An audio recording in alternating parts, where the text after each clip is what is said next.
நம்ம இப்போ மொய்னா கல்ச்சரை எப்படி ரெடி பண்ணலாங்கிற சொல்லித்தரேன். நிறைய பேர் கேட்குறாங்க மொய்னா கல்ச்சர் எப்படி பண்ணுறதுன்னு.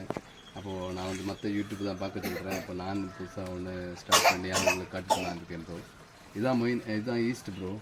இது வந்துட்டு அரை கிலோ நினைக்க, அரை கிலோ வந்துட்டு 200, 225, 180 அப்படிலாம் இருக்குது ஒரு ரேட்டு. ப்ரெஸ்டீஜ் ஈஸ்ட்னா நல்லாயிருக்கும், கொஞ்சம் சேஃபாக இருக்கும். அப்போ இது எப்படி பண்ணுறது பார்ப்போம். இதான் ஃப்ரிட்ஜ் பாக்ஸு. நான் இப்போது 2 ரெடி பண்ண எடுத்துருக்கேன் பாருங்கள். 2 பாக்கெட்டில் 2 இப்போ 1 தண்ணி ஃபில் பண்ணியாச்சு. இது வந்துட்டு தண்ணி ஃபில் பண்ணி போட்டுருது. அப்புறம் வந்துட்டு இது வந்துட்டு ஈஸ்ட்டு நேரமே நான் போட்டுட்டு இருந்தேன் அந்த ஸ்பூனு. இப்போது அதில் வந்துட்டு இது வந்துட்டு ஒரு பாட்டிலுக்கு ஒரு பக்கெட்டு கணக்காக்கி, இது வந்துட்டு ஒரு பக்கெட் அங்கேயே கரெக்டாக இந்த அளவுக்கு எடுத்து போட்டால் இதான் மொய்னா. கொஞ்சம் எடுத்து வச்சுருவோம் கல்ச்சர் பண்ணுறதுக்கு. இப்போ இது எப்படி கல்ச்சர் பண்ணுறேன்னு காட்டித்தரேன் ப்ரோ. இப்போ நம்ம இந்த ஈஸ்ட்டை வந்துட்டு நம்ம வந்துட்டு கொஞ்சம் 5 மினிட் அப்படியே போட்டிருந்தோம். அதனால தான் எல்லாமே தண்ணிக்குள்ளே போயிடுச்சு. இது வந்துட்டு நம்ம டீ ஆற்றுற மாதிரி இது 2 இப்படி பண்ணால் தான் இதில் வந்து கட்டை இல்லாமல் இருக்கும் ப்ரோ. இல்லைன்னா கட்டை கட்டையாக இருக்கும். அந்த கட்டையெல்லாம் உடச்சி எடுத்துடணும். நம்ம வந்து மேக்ஸிமம் இதே மாதிரி மாற்றி மாற்றி அடிச்சிங்கன்னா அதில் ஒரு கட்டை தானே அதை உடஞ்சி போயிடும்.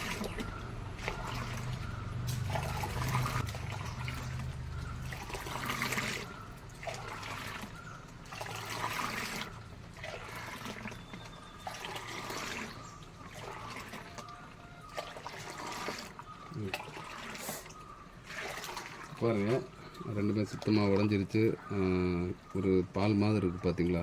இப்போ இதில் வந்துட்டு ஒன்றை வந்துட்டு செப்பரேட் பண்ணிக்கலாம். இது வந்துட்டு இதுக்கு போடுறதுக்கு ஒன்றை வந்து இதில் மிக்ஸ் பண்ணி போட்டுடலாம்.